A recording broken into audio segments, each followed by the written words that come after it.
ए राजू, तूच काय?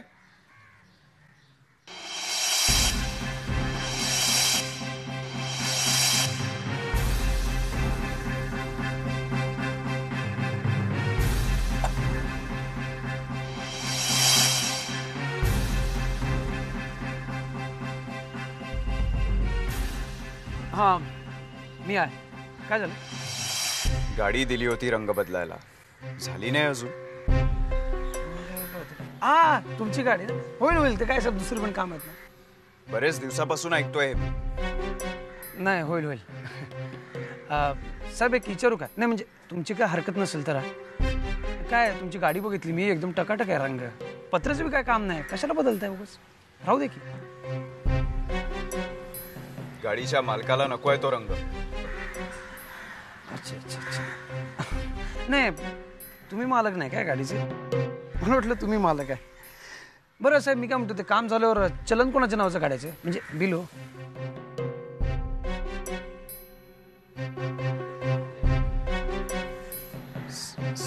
सागर सागर सरदेसाई,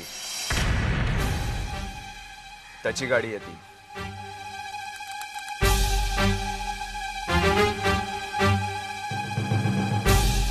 मी त्याचा फक्त मित्र आहे. आता उगीच फालतू प्रश्न विचारू नकोस, लवकर काम कर. हा हा एकदम परफेक्ट करून टाकतोय बघा. गाडीचं काम होऊन जाईल. येतो मी. हा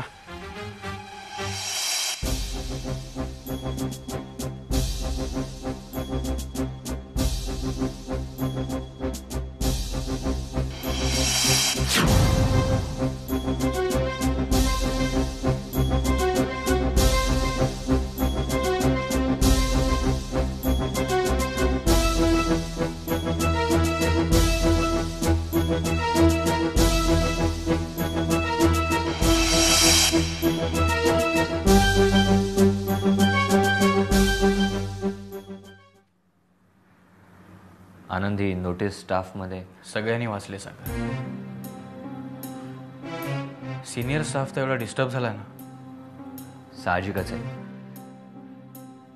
प्रत्येकाला आपली नोकरी जाणार म्हणून वाईट वाटणारच. मेघना की हे सगळं का?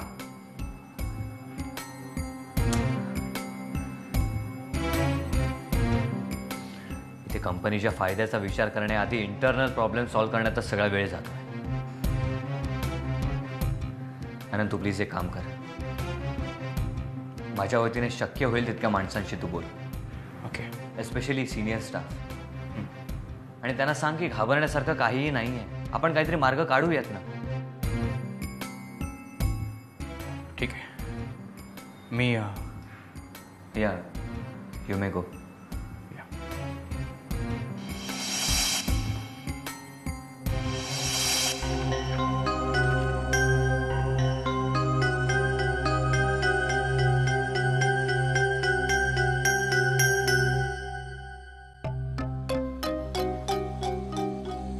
काय रे फेऱ्याशा मारतोयस? काय नाही, आपलं सहज इकडे फिरतो. गोवर्धन, मी तुला काही आज ओळखत नाहीये. तुला कुठली तरी चिंता लागली किंवा काळजीत असलास की असा गप्प गप्प होतोस आणि फेऱ्या मारत असतोस. आता ऑफिस मधून फोन आला होता. काय चाललंय मला तर काही कळतच नाही. आता काय आणखी नवीन? असलं नवीन त्या मेघना वहिनी ऑफिस मध्ये यायला लागले आणि जुनी शिस्त म्हणून नवीन कायदे अंमलात आणायचं म्हणताय. काय तर म्हणे VRS ची नोटीस काढली. अरे तुला कंपनीचा इतिहास माहित नाही, कंपनीचे तत्व पॉलिसीज माहित नाहीत. यांना फक्त एकच गोष्ट माहिती का, यांना फक्त स्वतःची पोळी भाजून घ्यायला. तू काय करायचं ठरवतोय? ऑफिस मधला माणूस मला हेच विचार, तुम्ही काय करू शकता का? काय करणार मी? किती वरिष्ठ पदावर असलो तरी शेवटी मी नोकरच होतो ना. तर मालकांनी जर चुकीच्या गोष्टी करायच्या ठरवलं तर मी काय बदल करून आणू शकणार त्या? गोवर्धन, मला बाकीच्यांचं काही माहित नाही, पण कंपनीतल्या कुणाचंही नुकसान होऊ नये असं मासाहेबांना नक्की वाटणार. तू त्यांच्याशी का नाही बोलत? हे बघ, तुला माहिती आहे मी मासाहेबांविषयी काहीही कुठलीही गोष्ट करू शकतो. त्यांच्या फेवर मध्ये काय वाटेल ते करू शकतो, आजही करीन. पण त्यांनी मला कळवायला तर पाहिजे. साधा एक फोन नाही, सगळा मानापमान विसरून मी स्वतः त्यांना भेटायला जाईल. अरे पण त्या आजारी आहेत, त्यांना बरं हे नाही. बघ, तुला माहिती आहे माझ्या घरचा फोन नंबर फिरवून द्यायला त्यांच्या जवळपास जवळ 10-15 माणसं आहेत. त्यांचा एकही फोन आला नाही याचा अर्थ मला तर पक्क कळून चुकले की त्यांना माझ्या सल्ल्याची गरज नाही.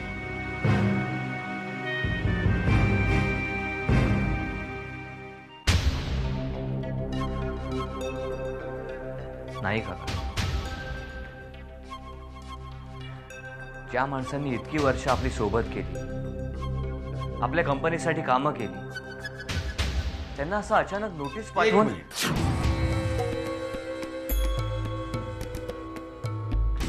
सागर व्यवसाय आहे, ह्यात असं भावनिक वगैरे होऊन नाही चालत. काका भावनिक व्हायचं नाही म्हणजे त्यांच्या भावनांची खेळायचं. खेळत वगैरे कोणी नाहीये कोणाच्या भावनांशी. हं? जो अनावश्यक स्टाफ आहे तो कमी करायलाच हवा. काका काका मग आपण एक काम करूया ना. आपण स्टाफ कमी करण्यापेक्षा त्यांचा वापर करून घेऊया. म्हणजे मला काय म्हणायचं माहितीये का, त्यांचा वापर करून आपण आपली प्रोडक्टिव्हिटी वाढवूया ना. Very good. दिवाकर, आपलं शिक्षण थोडं वायाच गेलं नाही. आपल्या सागरच्या डोक्यात किती भन्नाट आयडियाज आहेत. काकी प्लीज. मी ते स्वतःचा शहाणपणा दाखवायला नाही आलो. मग काय आमच्या चुका दाखवायला आलास?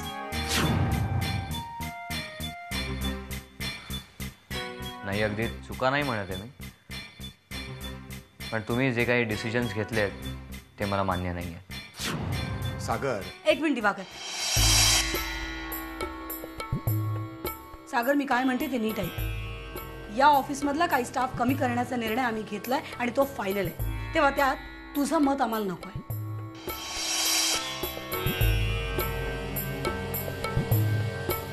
पण काका, सागर,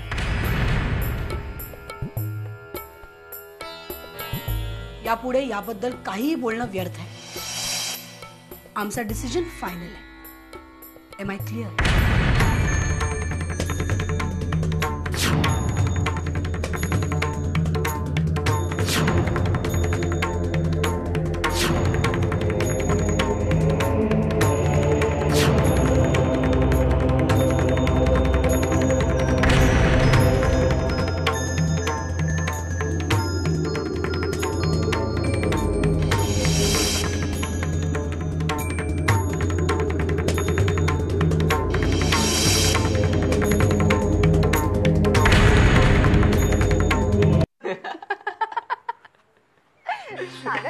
अरे तुला सांगू, त्या दिवशी ना क्लासमध्ये मॅम काहीतरी शिकवत होत्या.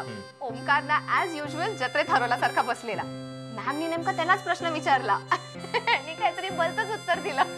मग अरे मग काय होणार, त्याचं उत्तर इतकं विचित्र होतं की 2 सेकंड क्लासमध्ये कम्प्लीट सायलन्स. आणि मग आमच्या मॅमच खूप हसायला लागल्या. अरे बघता बघता आम्ही सगळे खेदळायला लागलो. Oh god, Omkar is very funny.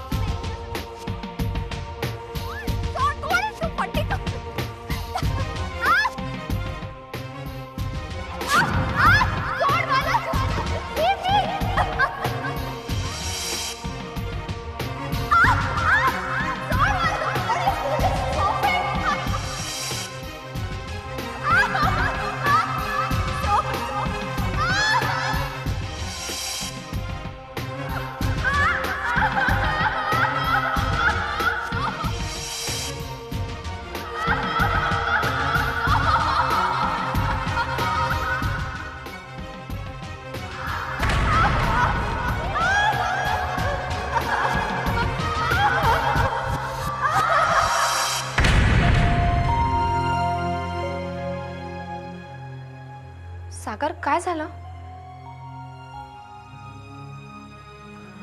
Sagar,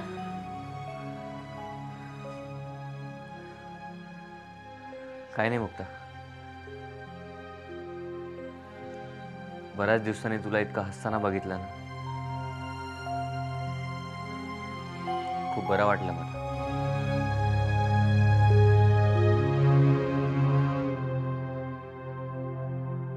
काय सांगताय काय बाबा? विशाल आला होता आर्टिकल दाखवायला, आणि महत्वाचं म्हणजे मला सावध करायला आला होता. सावध करायला? गौरी, तू पत्रकार आहेस, आता तुला हे सगळं सांगण्याची गरज आहे का? अगं अरुण गडकरी सारखी माणसं असतात ना, ही एका टोकाला पोहोचल्यानंतर प्रतिस्पर्ध्याला संपवण्याचा प्रयत्न करतात. तोच विचार करतात, दुसरा विचार करत नाही. बाबा पण तुम्ही काळजी घाबरायचं नाही, अजिबात घाबरायचं नाही. सामान्य माणसांच्या मनात ज्या लोकांविषयी भीती असते ना, ती माणसंच भित्रट असतात. पण बाबा खरंच ही माणसं खूप वाईट असतात. वाईट? गौरी, अगं लढा उभारायचा म्हणजे तो वाईटाच्या विरोधातच ना ग. चल, मी फर्स्ट क्लास फ्रेश होतो, तोपर्यंत कॉफी कर. Okay okay.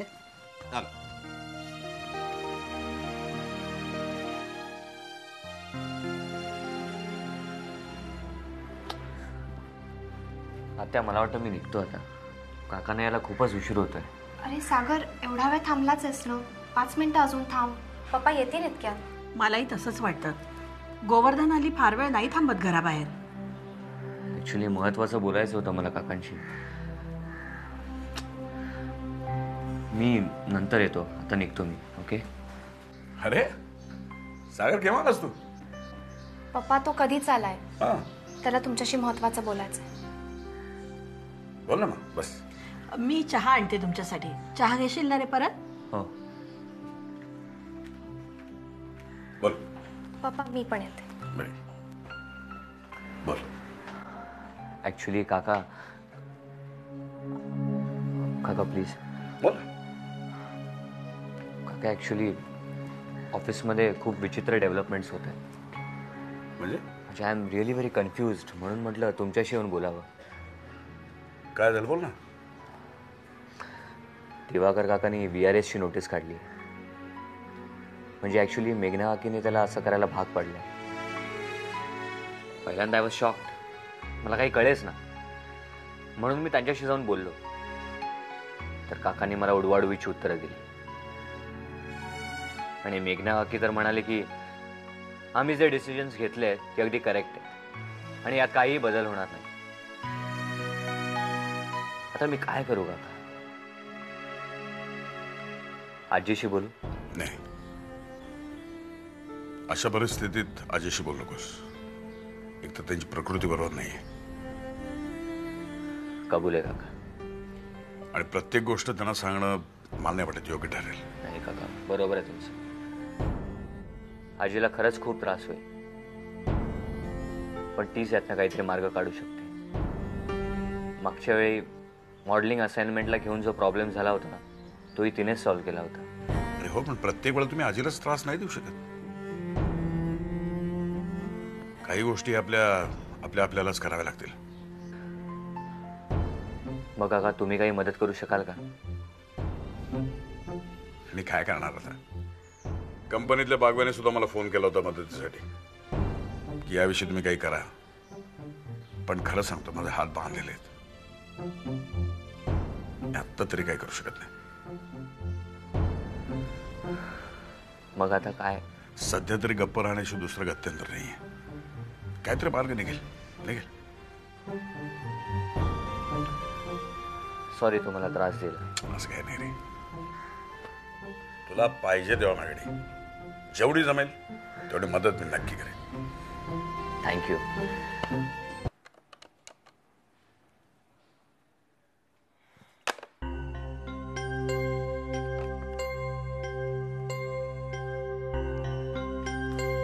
मम्मा, कुणाला फोन करतेय?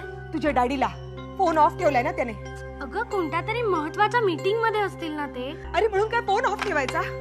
मम्मा, आता तू त्यांना फोन करून काय करणार? त्यांच्याशी भांडणार? विदुला, तुझ्या आईशी बोलतेस तू, कळलं ना? आता चिडू नकोस. तुला माहितीये ना डॅडी दिवसभर किती काम करतात ते. घे, तुझ्या डॅडीचीच बाजू घे. तुम्ही सगळ्या मुली सारख्याच. इकडे आई दिवसभर मर मरते, त्याचं काय नाही, पण डॅडीची बाजू मात्र लगेच घ्यायला तयार. तू बघ आणि तुझं डॅडी बघ काय करायचं.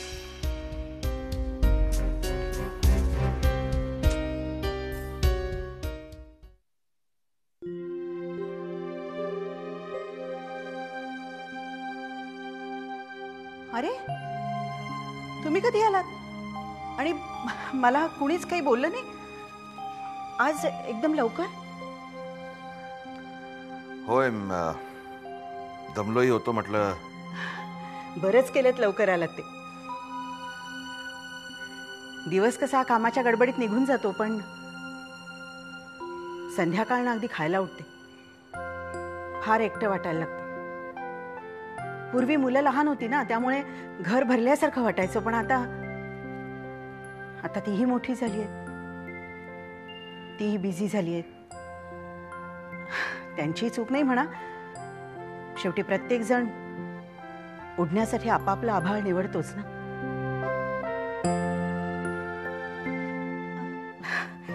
माझी पण कमालच आहे. मी तुम्हाला चहा पाणी काही न विचारता बडबड करत बसली. तुम्ही बसा, मी आलेच.